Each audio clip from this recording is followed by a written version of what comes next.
No, isn't that the worst ever? Okay. Hi.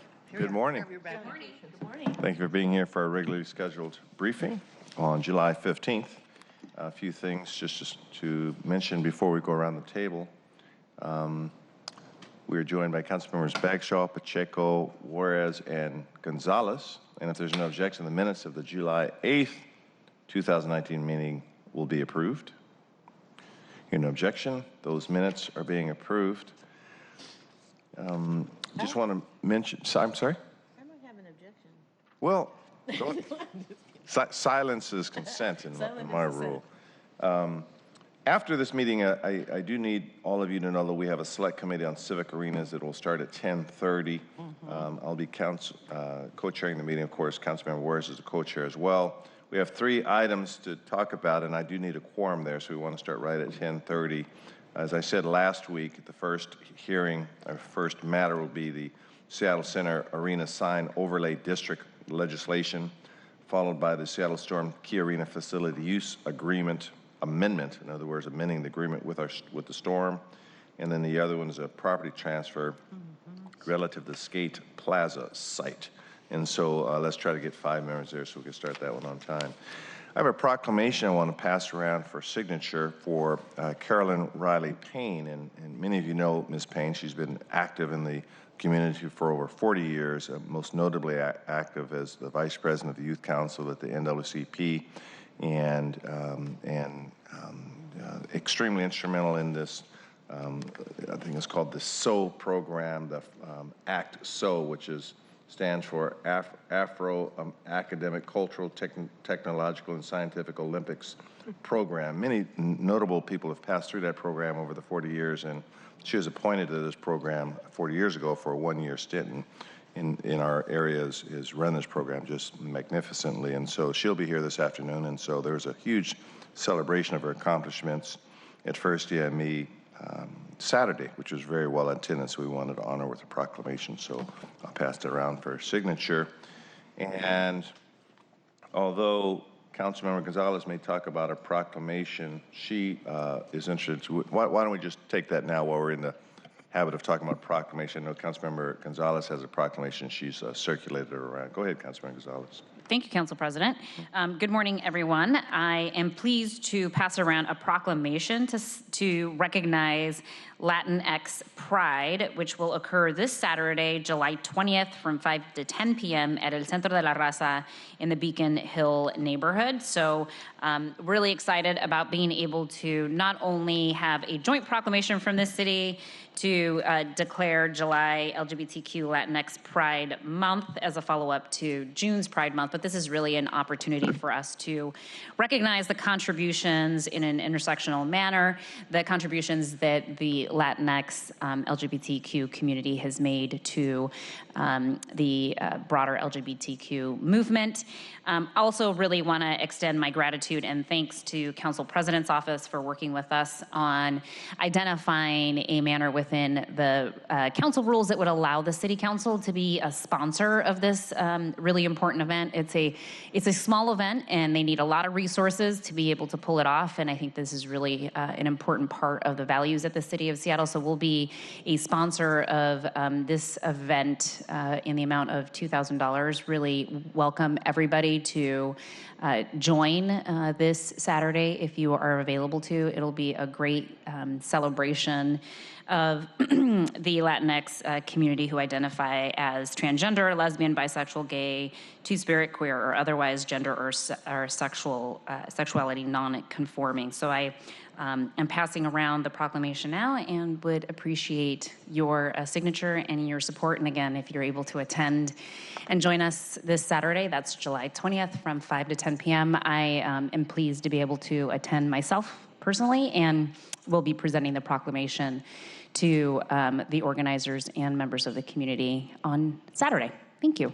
Thank you, Councilman Gonzalez, for sort of spearheading our support for this great event, and look forward to it. And we'll try to get as many bodies there as possible from the council, but we'll follow your leadership on that. Councilmember Bagshaw. Thank you very much, and good morning. Good morning. This afternoon from Finance and Neighborhood Committee, we've got 2 items. One is the appointment of Bobby Humes as Director of our Department of Human Resources, Many of you know that he has first came to Parks and then has come over here at the mayor's request. I've had many chances to talk and interview with him. So that'll be on this afternoon's calendar, and thanks to President Harrell and Councilmember Gonzalez for joining me in supporting him at our committee. We're also going to be approving the 2019 Annual Action Plan for Housing and Community Development. During our budget last year, we had roughly $19 million in the pot. It turned out that we would have $2 million more, totaling now $21,167,444. So that goes into our block grant and home investment partnerships. So we'll be approving that this afternoon. Those are the two items I have. And scheduling, we're going to cancel the Finance and Neighborhoods Committee for the 24th, which is a week from Wednesday. I'm going to be rescheduling a special meeting on the 31st, and thanks for your assistance in making that happen and putting that on your calendars. Just a couple of other things that happened last week that I am very proud of. Thank you to Brian Chu in my office for organizing some work that we did in the public life study in Pioneer Square, working with SDOT. The first time we had about 45 volunteers. I think we've had at least that for the last couple of days. What we do is actually count the number of people who are there, coming and going, either sitting, what kind of behavior is going on. Then that becomes part of SDOT's basic information for either investments or deciding what we need to do to make it a safer place. So I'm excited about the fact that it's the first time that had been done in our City Hall Park area. And I just want to acknowledge all the people that joined on that. It's pretty interesting. I was, Councilmember Pacheco joined me. We were standing over by the fountain, and as many of you know, there is oftentimes less than what you would consider to be positive behaviors. And this one woman came up to me, and she said, "How come there's no garbage cans down here? We'd clean that up if there were garbage cans." And I just acknowledge the fact that, that is really true. If people don't have garbage cans handy and they are dwelling in a particular place, they're going to throw the garbage on the ground, which is what happens, and we continue to have to clean it up. So we'll be working with Parks and with SPU just to see if we can do something temporarily this summer to help clean that up and to empower the people who are there to actually clean up with them and for themselves. Also, I want to acknowledge the great work that was done. Dan Strauss, Brian, and Lena in my office helped organize a design charrette for Uptown, South Lake Union, Belltown last Friday. We spent the entire day with some of the best architects and designers, SDOT, we had 45 people there that really know their stuff, and looking at what we can do to make Thomas Street east of the arena and west of the arena a place that people feel safe and excited about, with art and better lighting. As part of what we're doing this morning later with our civic development and around the arena, I will bring this up again about what we can do. But the real key thing for SDOT and others is that these changes need to be done by October 2021. So when the puck is dropped, that we've got these designs in play and that they're safer, more encouraging for pedestrians and bikes and everybody to get there. So just want to bring that up for a notice. And again, thank you, SDOT, for all your work. And again, October 2021, these things have to be in place and not like delayed. So if we need budget items, we're going to do it this year. Very good. Thank you, Councilmember Bexell. Councilmember Pacheco. Good morning. Good morning. So there are no PLUS-related items on the full council agenda today. The next PLUS committee meeting is this Wednesday, July 17th. There will be 3 items on the agenda: a briefing and public hearing on our annual comp plan, docketing resolution. This is the resolution that sets the dockets of amendments that the council will consider next year. 2, an amendment from SDCI Director Nathan Torgelson on the permit backlog, and a briefing from OPCD on their industrial lands work plan. And for the events for this week, I'm really happy to partner with Councilmember Gonzalez on our domestic violence lunch and learn on services and gaps. We'll be looking to identify the systemic barriers, gaps, and challenges that we currently have in our existing systems. I really want to send an appreciation and gratitude to the organizations that will be joining us: the Coalition Ending Gender-Based Violence, New Beginnings Ending Domestic Violence, the Washington State Coalition Against Domestic Violence, the Seattle Police Department's Victim Support Team, and the Seattle City Attorney's Office for Domestic Violence. And I really want to send appreciation as well to the two staff members that have been leading the charge for us, Roxana Gomez and Alyssa Patrick. So thank you. Very good. Thank you, Councilmember Pacheco. Councilmember Juarez. President, good morning, everybody. Morning. So I don't even know where to begin. So I'm going to do the regular stuff first, and then I have a few other words. First of all, I want to thank Councilmember Herbold for our lunch and learn that we did for the AIDS Memorial Pathway last week. And it was a success, and we learned all about how the AIDS Memorial Pathway is going to, how it's going to be built and how the program and what the artwork is going to look like. It was a very emotional and beautiful presentation where people had the opportunity to enshrine the historic and current efforts of advocates fighting to end HIV/AIDS discrimination. So many young lives were lost in the 80s and 90s to this disease, and for us, this city, for the first time to have a memorial and art to commemorate and honor their lives was amazing. So thank you again, Council Herbold. A big thank you to Councilmember Rasmussen for his continued advocacy, Christopher Paul Jordan, the artist, Randy Ingstrom from our arts director, Jason Plord and Michelle Hassan with AMP, that's the AIDS Memorial Pathway, AMP, and Christian Ramirez from Arts for their creativity, hard work, and leadership. I was contacted by Councilmember Rasmussen, almost 2 years ago when this first started, and we got money in the budget, and this council approved it and moved it forward. So it's nice to see these type of memorial things finally come into fruition. So just briefly, Council President, I know that you're chairing today's Civic Arenas at 10:30, where we're going to, as you said, talk about the overlay district for Seattle Center, the Key Arena Facility Use Agreement with Seattle Storm, and the Public Skate Plaza near Thomas Street. And as you know, Council President, this is in line with the 3 prior agreements or ordinances that this council passed: the development agreement, the lease agreement, and the integration agreement. And I want to give us all, because we never really do this for ourselves, all of us who are here and certainly are supportive, a big pat on the back, because we passed this $1.6 billion project for a new Seattle Center, and we're on our way at no taxpayer dollars, and that's no easy feat. I think we're the only city in the country that has done that, that actually owns the property, no taxes, and we're moving forward. Now, there are other tax mechanisms, but the local taxpayer would not be paying for, like we did with Soto and then blew it up after we paid off the bonds. So anyway, this Wednesday, July 17th, I have my committee, Civic Development, Public Assets, and Native Communities. And the Seattle Public Libraries will present their 2018 RSJI, the Racial Social Justice Initiative Report, and a reappointment for Jay Rich for the library's Board of Trustees. And Jay's been great. He led us through the library levy, and as you know, it's just on the ballot. Following this, Seattle Parks and Rec have 2 ordinances up for briefing and possible vote. The first vote and presentation will be the Discovery Park King County outfall legislation. This ordinance is your basic technical essential governmental service function where we maintain an overflow pipeline and channel. And the second one, which is near and dear to my heart up in D5, the Thornton Creek acquisition on 125th. This ordinance allows for parks to acquire the deed for open space, park and recreation purposes. This is a wonderful opportunity for natural lands and green space. I've been driving by this piece of property for over 30 years. It's on the North Fork of Thornton Creek. It's absolutely beautiful. It's for sale, and we're hoping that we can buy it and preserve it, and we can create an opportunity for more green space, not only up in D5, but obviously for the city of Seattle.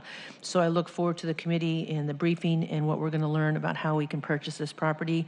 Big thank you to the county, Councilmember Dembowski, and Jesus Agare, who all worked hard on this to bring this forward, and of course the D5 community, which has been very instrumental in working with us in bringing this piece of property.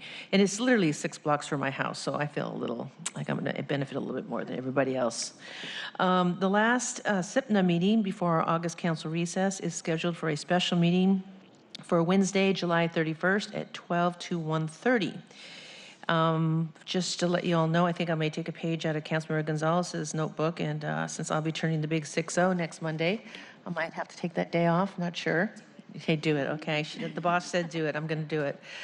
Just on a personal note, I want to send a special thank you to Councilmember Gonzalez, Mosqueda, and Pacheco. We were all texting this weekend, and we all felt a certain amount of family about the new politics, not new politics, of go back to where you come from. What that kind of paranoid and predatory form of politics does to our people is violence. And I guess I just to a point in my life where every time I think things can't get any worse or something has gone away, it hasn't. It comes back like a worse than a bad rash. Except for this point, it's people who are literally living in fear in 10 cities. I have to continue to remind people that human values, progressive values, are democratic values. And I don't know what I'm going to tell my children's grandchildren, my grandchildren, when they say, Mom, what did you do when all this was going on? I just feel like we have to do something. And I know Councilmember Gonzalez and Mosqueda, and I know all of you do, and Pacheco. I reached out to those three because of our history and our background. And I would like to remind people that when you say go back to where you come from, we are where we come from. And the North America is our land. And I just want to end on that note that I hope we're going to move forward and people are not going to give up and allow this type of hate and racism divide us. Thank you. Thank you, Councilman Juarez. Can I just say thank you? I mean, as always, one of the things that I love about this council is the fact that we really are coming from lots of different places, but thank you for bringing this up. And one of the most outrageous things when I heard those tweets was not only the stupidity, the anger, the hatred that continues to foment, but also the absolutely irresponsible nature of those comments, because at least 3 out of the 4 women were born here in this country. Please, I think it's Bronx, Cincinnati, Detroit. It's about as outrageous a statement as I could have ever heard. But then, as it's absolutely not true, we are all Americans here. We need to be supporting each other. Thank you for reaching out. And let's just continue this sense of usness. We're all together in this. Figure out a way that we can continue to lead in our city to be as strong as we possibly can. I just want to acknowledge the fact that I recognize how much additional pain that you've gone through, and thanks for bringing it up. Thank you. Thank you, Councilman Juarez. Councilmember Herbold. Thank you.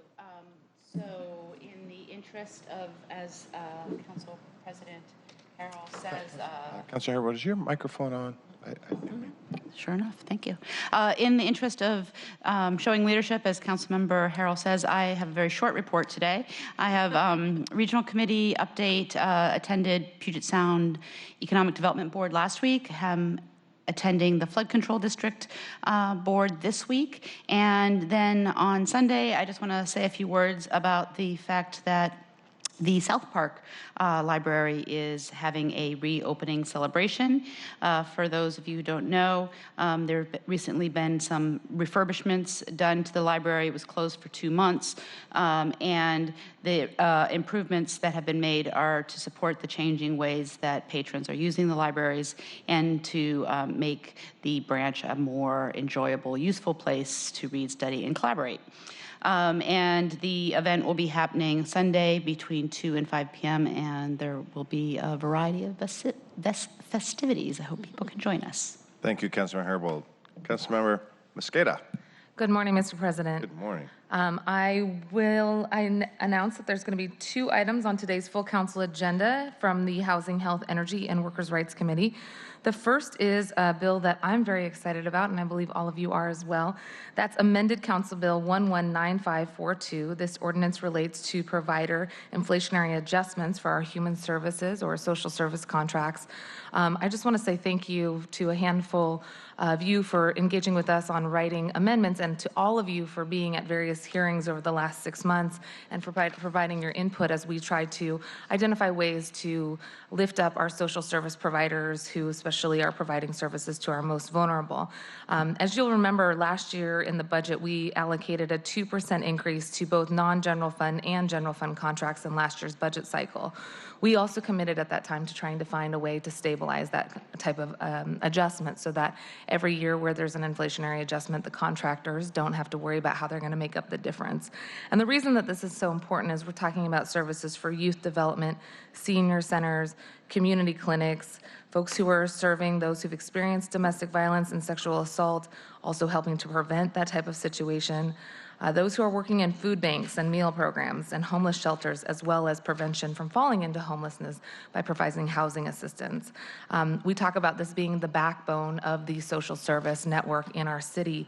And the consequence of us not having the ability to give inflationary adjustments automatically year after year has sometimes resulted in organizations having 40 to 50% turnover and vacancy rates in these very organizations that are trying to provide services. So one of the things that I'm really excited about is the work that Council President Harold has done over the last few days, which is to help us identify an amendment that I will be fully supporting that recognizes our intent is to make sure that we're stabilizing these workers. And yes, we have inflationary adjustment needs that are affecting the cost of rent and utilities and other operational costs. And the consequence is those are fixed costs, and where we have a flexible or variable cost, we see a reduction sometimes in staff. When the position vacates, the position turns over, it's not filled, and sometimes we recognize that people are taking other jobs because it's much more affordable or for them to be able to stabilize their families. So really appreciate the work you did, Council President Harold, over the last few days to help us include that intent language, and thank you for bringing that amendment forward today. I also want to thank Councilmember Bagshaw for her work with us as we worked on how do we evaluate these dollars going to actually help us stabilize these organizations. Are they providing a direct impact to the workers? Are they providing a direct impact to the clients? Thank you for the work that you've done, especially on the look back period as we do the evaluation, and also make sure that that evaluation doesn't just sit on a shelf, that there will be action on it. So really appreciate all of you, and Council Member O'Brien is not here, but I want to say thanks to him. He's been bringing this issue up, and Councilmember Herbold, I know you got a chance to talk to some of the folks last week at the rally, so that was really fun. Thank you all for your engagement on this issue. I know it's been a long time in the making, and excited to see us get this over the hurdle today. Very good. Councilmember Bagshaw, do you want to make a comment? Well, Councilmember Mosqueda, I appreciate all of the work that you have done as well. So I don't really want this to become a thank you-a-thon, but seriously, your heart and the way that you approach this is very meaningful. And to all of you who were at the meeting or not at the meeting last week, I had proposed an amendment that would make sure that the 2020 budget and the 2021 budget were covered. But it was quite clear that first of all, the amendment was not going to pass, but also I want to acknowledge that supporting these service providers is one of the most important things we can do, and you threaded the needle very well. I'm delighted with the resolution that you're bringing forward, Council President, that you two drafted over the weekend, that will acknowledge our intention that we would like this money to go into workers' salaries. We also know that we can't dictate that, but it's a good first start, something that we are doing, and I'll be working with our budget office over the next few months to make sure that that's incorporated in whatever budget action that the mayor brings down, so that we can not get distracted during our actual October and November budget deliberations. Hopefully we can just move forward with this and not continue to have to debate whether it's a good idea or not. Thank you. Councilmember Mosqueda. Thank you very much, Mr. President, and thank you again, Councilmember Bagshaw. I do have just a few more items. I'll be very quick, Mr. President. We also have for today's full council agenda the appointment of Victor Lozada for serving on the Domestic Workers Standard Board. And with his appointment, the board will now be complete, and his appointment seat was chosen by the board as we outlined in the legislation. Really excited to have the full Domestic Workers Board Standards Board up and running the very month that we went live with these new requirements for domestic workers. The next Housing, Health, Energy, and Workers' Rights Committee will be on July 18th at 9:30. We'll have a presentation by the Office of Labor Standards on the RSJI report. This was a carryover from our last meeting. We'll also have a briefing and discussion on the hotel workers legislation, focusing on retention and workload. These are two of the items that we were going to discuss last week, and we're moving to this week's agenda. We will also have a possible vote on the notice of intent to sell legislation and discussion. I just wanted to quickly flag, thanks to Councilmember Gonzalez's office and your leadership as well, we're going to be adding to your amazing packet of hotel worker legislation materials a revised copy of our schedule. We'll be adding basically another month to the discussion so that we can have more in-depth discussion about the four components of the legislation, and appreciate your staff bringing us the ideas for rolling out additional times. Those work really well for us, and I think my colleagues on the committee will agree. We will try to do a better job of outlining what can be expected at those committee meetings so that we're not packing in a million things like you saw last week. So much to do, though. Got a timeline here, and we will get it done by October then, by September then. Weekly, let's see, on Wednesday I'll be doing a site visit of the Tacoma Stability Site. People might know this is where we have the large tent in Tacoma, and we also have the weld or pallet shelters that are outside. Very interested in learning more about those pallet shelters and how they can be stood up quickly to house folks. They are insulated, and you can paint the outside. That was two of the questions that people asked. So we're gonna go down there and take a visit of that on Tuesday morning, and I will be speaking at the Summer Health Professionals Education Program put together by the University of Washington School of Medicine, and really appreciate your time. Thank you. Very good. Thank you. Councilmember Bagshaw? Another thing that you and I are working on and continue to work on this week is the child care effort here in City Hall. And I want to say thank you to the Northwest Center who's joining us this week, and I believe it's Thursday. We're meeting with them. Our DEAL office, Department of Education and Early Learning, has been taking the lead, and regards and thanks to the executive for making sure that we have that contract moving forward. I understand that we've had the architects coming around and looking at multiple sites, so we can do what they've actually done at King County in the Chinook building. So just appreciating the fact that we're working on this as a team, and I believe that we'll see something resembling a work plan by the time budget gets here in October. Very good. Councilmember Gonzalez?